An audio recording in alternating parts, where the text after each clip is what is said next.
Rabbit Hole Roundup, episode 124, an honest review of Drake's new albums. Were they worth the wait, or was it like a total flop? So guys, in today's edition of the Rabbit Hole Roundup, I'm of course going to be reviewing Drake's new albums, and I'll be telling you guys my honest take. Now first up, let me just preface this by saying, while I am a huge fan of Drake, and I do consider him to be one of the all-time rap greats, I love the Drake. How could you not like the Drake? Who's the Drake? Who's the Drake? The Drake is good. I didn't love these albums. Now, before you guys jump all over me, to prove to you guys that I'm not a hater and I'm not saying this just to get attention, I'm then going to be talking about my 5 best under the radar Drake songs of all time, and some of these songs you guys probably don't even know. So when you actually know what Drake is capable of, that's of course what you're going to hear all the time. Anyways, following that, I have a clip coming from Mel Robbins where she talks about why being kind in the midst of chaos is actually a superpower, and I of course fully agree with this.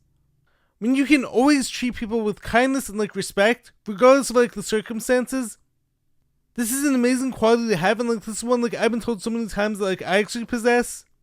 You're a good person. After that, I'll be sharing a clip that talks about why you need to be proud of all of your progress and all of the growth that you've made. Not only focus on how much you still have to go, or the how much factor you've made. This is a reminder to people like me to stop being so hard on ourselves all the time, of course, and I'm sure all of us could use this. And of course, to finish things up, we'll have our NBA news, sports recap, MLB talk, and whatever else I may come across. So anyways, without further ado, let's dive deeper now. Rabbit hole time, let's go. This is your last chance. After this, there is no turning back. And I show you how deep the rabbit hole goes. What's happening, guys? Welcome back to the channel. I'm Jared Weiss. If you guys didn't know that, it must mean that you're not subscribed to the channel, so you know what to do. Hit that subscribe button, make sure to leave a like, drop a comment, let me know your thoughts on the video. Follow me on every platform, and if you guys haven't done so already, make sure to check out my book, Fight Through by Jared Weiss. All links to purchase it are on my website, which is jaredbryanweiss.com. That's JAREDRYANWEISS.com. Buy the book, support me, and make sure to check out all the awesome shirts in there as well. Every shirt has been designed by me, every shirt is made of 100% organic cotton, so getting the support at all, as I'm always saying, would be very greatly appreciated. So let's dive deeper into this rabbit hole now. So as of right now, it's been 2 weeks since Drake drops his 3 new albums on the same day. You had Iceman, Habibti, and Maid in Your Honor, I think it was called. And of course, there was a ton of excitement, a ton of suspense leading up to these. He'd been teasing them for a while, and all the Drake fans were wondering, when is this new music coming? And especially after the whole Kendrick battle where Drake quote-unquote lost that battle. But honestly, I actually like Drake a lot more than Kendrick. But anyways, if you know me and you've been following me for long enough, you know I'm not into the whole hot takes. I'm not about stirring up controversy for no reason at all. Just to get views and to go viral. However, I will always be authentic and genuine with you guys. So if I'm being totally honest, I didn't really like these new albums. You don't like the Drake? I hate the Drake. I love the Drake. How could you not like the Drake? I'm sorry, but they just weren't my taste. If you like them personally, that's great. I'm happy for you. I think that's awesome. But I've been waiting for another Scorpion type of Drake album for a while now, and he hasn't given that to us. Or of course you had Views, Nothing Was the Same, Thank Me Later. All absolute classic albums. I know how incredible Drake's rapping ability is, and I have him on my top 5 of all time list. So I'm most definitely not a hater of his. And of course in the next segment you're going to see why. But there honestly weren't any songs or verses from these albums that really stood out to me as being top notch or above the rest. I mean, Shebang was decent. There were also a few songs in Iceman that maybe could grow on me. But nothing that I'm automatically going to be listening to on repeat. It wasn't any of the verses All Me or 9 AM in Dallas. Or even Non-Stop or Jimmy Cooks I was waiting for. I was hoping Drake was going to go off on one of these beats. But hey, once again could just be my taste in him. And also I don't mind when he sings either. I love the songs One Dance and Just Hold On We're Going Home. But in my opinion, the best version of Drake is when he's going off on a beat, such as on the songs I'm the Plug or Back to Back or Worst Behavior, or any of the songs I'm going to be talking about in the following segment. But all those old mixtape Drake songs were so good and so fire. Well, for me, each of these new albums seem to have a monotone beat throughout the whole album. And I was just like waiting for one or two songs even like on each album to be like, don't do it to him, Jersey. They ain't ready for it. What? Maybe he's just like pivoting his music style, and like if he is, so be it. And once again, if you like the style, awesome. But it wasn't it for me. So I actually want to add something to my Drake album review talk. So as many of us saw like this past week, a really cool thing happened. And something that Drake did like which actually earned a ton of my respect. So there's this guy out there on social media who's always posting these awesome videos of like him picking up his kids from school. He has a daughter and a son, like all of them sing rap songs. Mainly Drake, and like his name is NY Flava. And I always love it like whenever his videos show up in my feed. Super like positive energy. So Drake actually got in contact with the guy, pulled up with him to pick up his daughter from school. And this was of course a really cool wholesome moment, and like all of them sang in the car together. And then following that, Drake actually bought the guy a new Escalade, which is like so nice. Incredible. So that alone earned Drake some more points when it comes to like my whole album review. And I had to add that into the episode because like it shows the positive potential power of social media. When used the right way, it can do like some incredible things. Once again, like out of the 3 albums, like I felt like Iceman had the most potential like to maybe grow on me with some of those songs. But I'm curious to hear like what your guys' thoughts are on it. And like for those of you who did like it, let me know like which songs like maybe I should give like another try to. So now, to prove to you guys like I'm most definitely not a Drake hater, and just because like I didn't love these 3 new albums, doesn't mean like I don't like so much of his other music. I want to give you guys my 5 best under the radar or unknown Drake songs out there. So first up we have the song Where Were You? Most of you guys like probably don't even know this one. And hey, if you guys don't know it, don't be ashamed because like it's an old unreleased track. Like I'm not even sure like what mixtape or album like it appears on. I think it's on like Heartbreak Kid 4.0 or something like that. Like coming from like back during Drake's high school and like Degrassi days. But I definitely recommend like look this one up on YouTube because you're probably not gonna find it like anywhere else. Only the real ones know the song, of course. Took it from signing my own yearbook to book for the year. So this one goes like, took it from signing my own yearbook to book for the year. Got a condo when I couldn't even cook for you here. Then the chorus goes like, where were you when I was? Would love the person you're trying to be now. It's funny how I'm the dude that's trying to see now, but where were you when I was? Cashed out, passed out. I know you're here now, but where were you when I was done? The beat in that song goes hard. So that song's all about like why this girl like only showed up like when he got big, but like where was she before all that? Number 2, we have the song Zone, but like the same verse also appears in the song The Winner. So I'm not sure like which song actually came out first, but both these are like amazing songs with like different beats behind them. Counting everything I own and my mom. And both of course are old mixtape Drake songs. The first time like I actually heard the song Zone was actually part of a Silk Street Ball mixtape, and like I just like fell in love with it immediately. So the song goes like, I say I do it for the love. Bunk bad flow, always one level above. If I'm in the top 5, you can never need a sub, and I'm never looking down, so I always know what's up. A picture won't do me justice. League in this, I'ma do me trust this. And then the chorus goes, okay, I'm going. Party at my house, but I'm home, alone, doing every single thing my mama wouldn't condone, counting everything I own in my motherfucking zone. That song has so many quick rhymes and bars that like all hit. Number 3, I'm going with the song I'm the Plug, which is of course alongside Future on his album.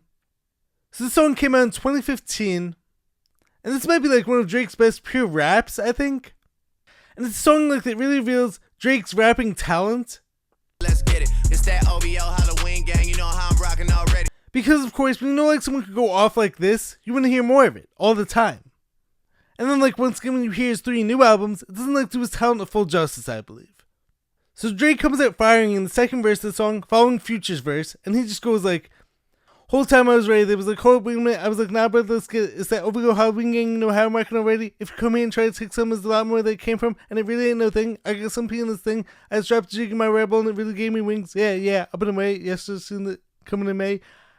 Anyways, I could keep going, but like I'm not going to. I'm gonna hold back a little bit. Number 4, I'm going with the song 9 AM in Dallas.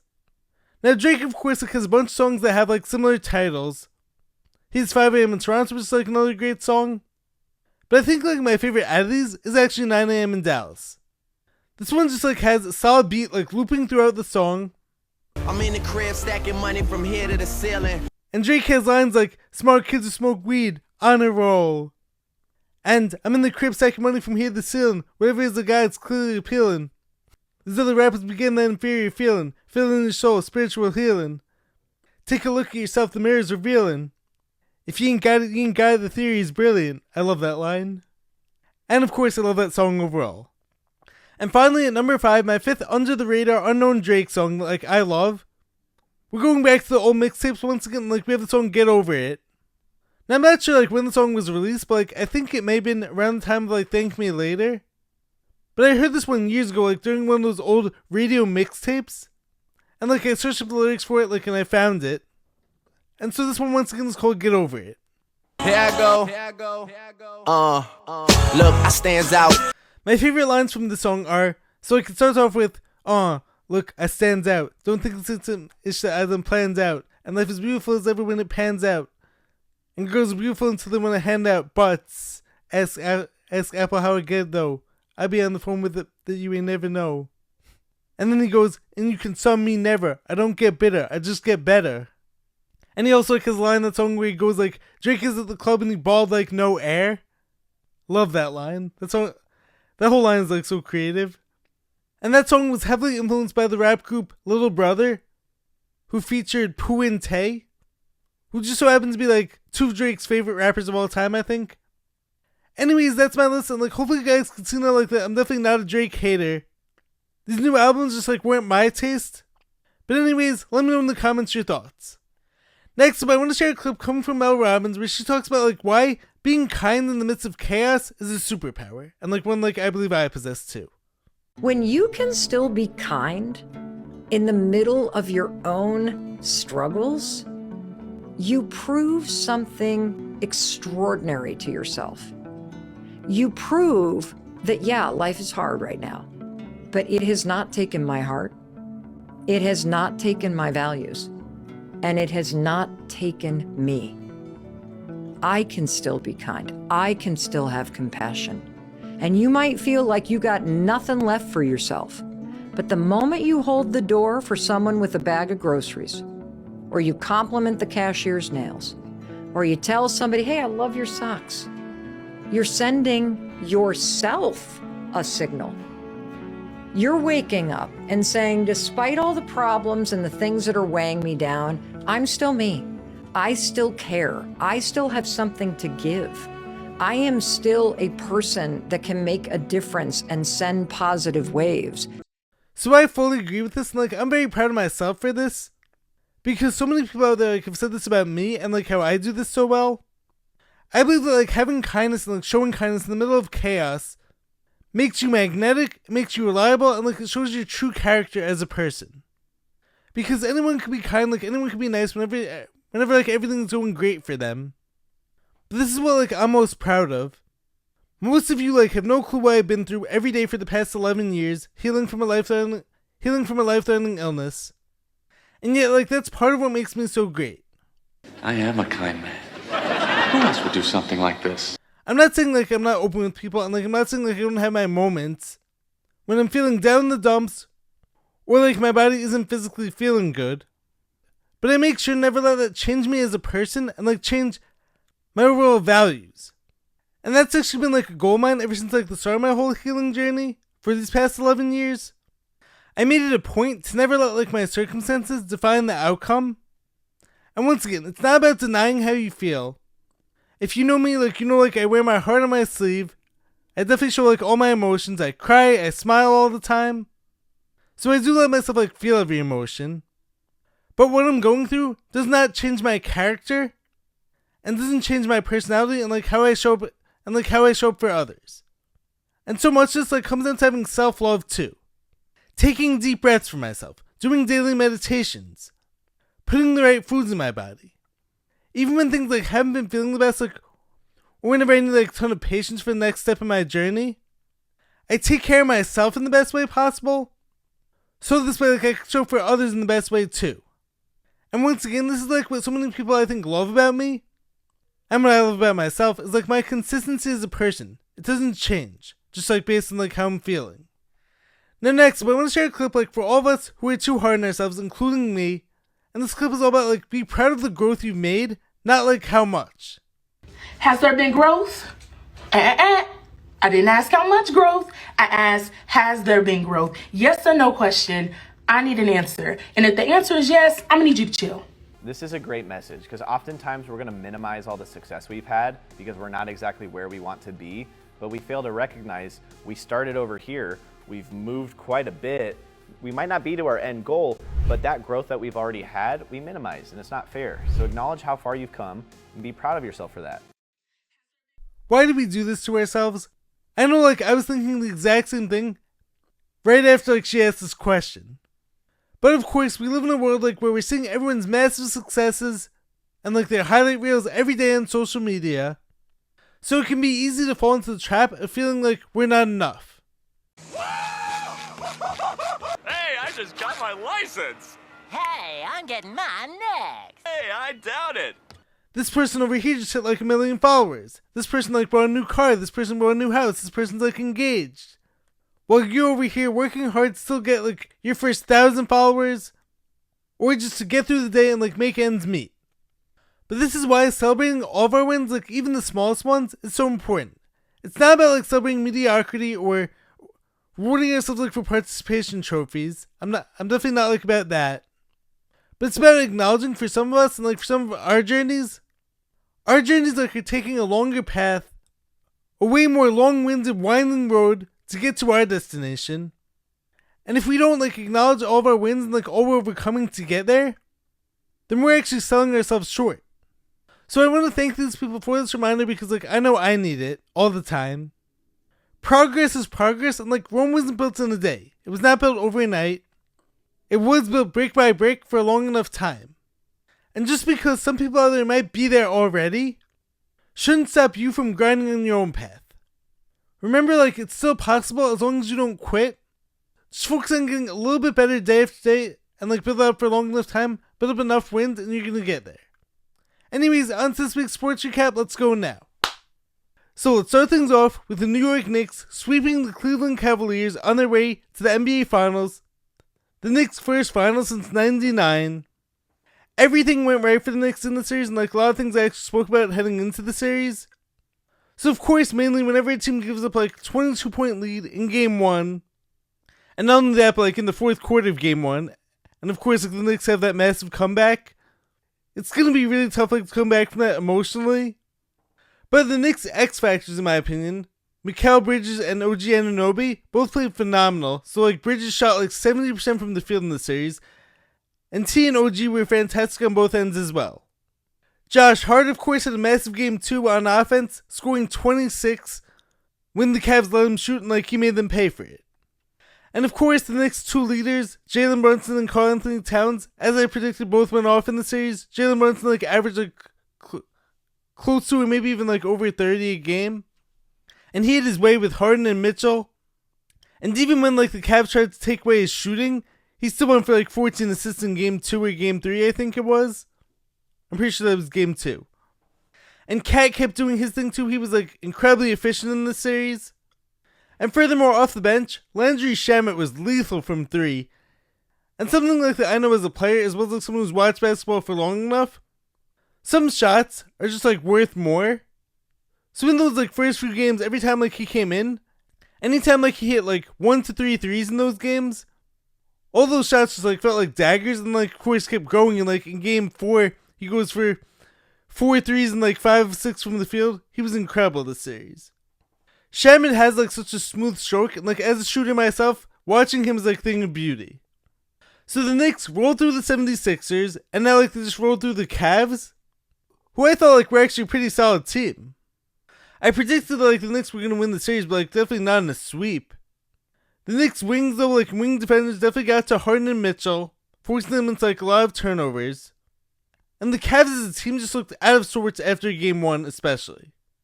Now I don't think this means like Harden and Mitchell like are both awful players and like they can't get done in the big games.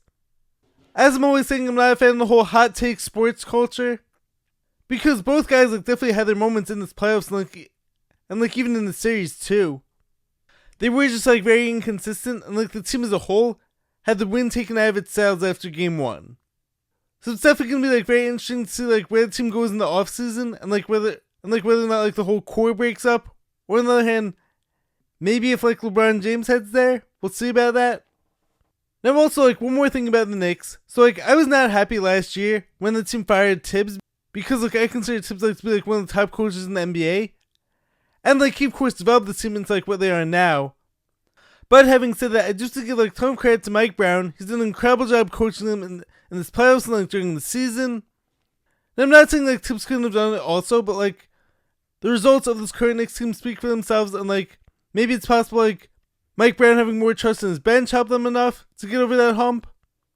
But this team of course was like primed to make a run at one point.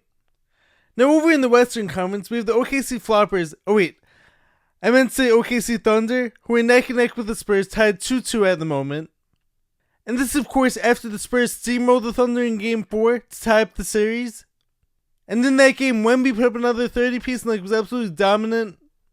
The Thunder have tried everything with dirty plays and like physicality to try to like disrupt Wemby. But all season, like in all their matchups, he's given them tons of problems. And as I'm sure you know by now, I can't stand OKC, I can't stand SGA's flopping, I can't stand Dort's dirtiness. But anyways, Alex Caruso has stepped up big time for this team. But currently both teams are pretty banged up, which of course sounds like advantage Knicks for the finals. But OKC is currently missing J-Dub and AJ Mitchell. While for the Spurs, Fox is definitely not like playing at 100% and neither is Harper. But I love like what the Spurs are doing on defense, giving OKC plenty of issues, and like giving them some physicality of their own, especially with guys like Vassell and Castle. I expect the series to stay chippy, especially if like the refs keep allowing Shea to get away with all of his flops, and Hardenstein like to keep doing whatever it is like he's doing. But I just think the Thunder don't have like any answers for Wemby, and if he's putting up 30 a game, I don't see like how the team loses. Now of course OKC has several other like really good pieces. Casey Wallace, AJ Mitchell's hurt right now, Caruso's been playing great. But without Mitchell and J-Dub, this team of course has been next man up. I mean like Jalen Williams has been playing great, and that team has so many weapons, so many great like 3-and-D guys. But the Spurs have been showing their depth too, so like I'm picking the Spurs to win the series still. Now heading over into the baseball world, Aaron Judge like broke out of his slump recently as like he had a walk-off home run over the weekend. But of course, Murakami retook the AL lead in home runs, hitting his 18th of the year last night. The rookie just like keeps on rolling. The Astros, who've been having their share of struggles this year, pitched a 3-pitcher combined no-hitter. The first no-hitter in the last 629 days, if I'm not mistaken. The first since 2024. Kyle Schwarber blasted his 21st home run of the year. Then we have the Cubs, who've been like the weirdest team in baseball all year. That team has like 2 10-game winning streaks, and they're currently on a 9-game losing streak, and like it's not even midway through the season. What's going on with that team? It's crazy. My favorite team, the Yankees, got a walk-off hit coming from Anthony Volpe the other night against the Royals to beat them on Memorial Day. But the Rays are of course still like in first in the AL East. Yandy Diaz is currently batting .315 with 8 home runs and 33 RBIs. Also heading over to the Dodgers relievers since May 13th haven't given up any runs. Speaking of pitching, Jacob Mizorowski, the flamethrower on the Brewers, threw 57 pitches over 100 miles per hour on Monday, the single game record in the pitch tracking era. Mizorowski is currently 4-2 with a 1.83 ERA, and he was like the first to eclipse 100 strikeouts this year. Anyways, that's your sports recap for the week. Let's get back to finish up the video now.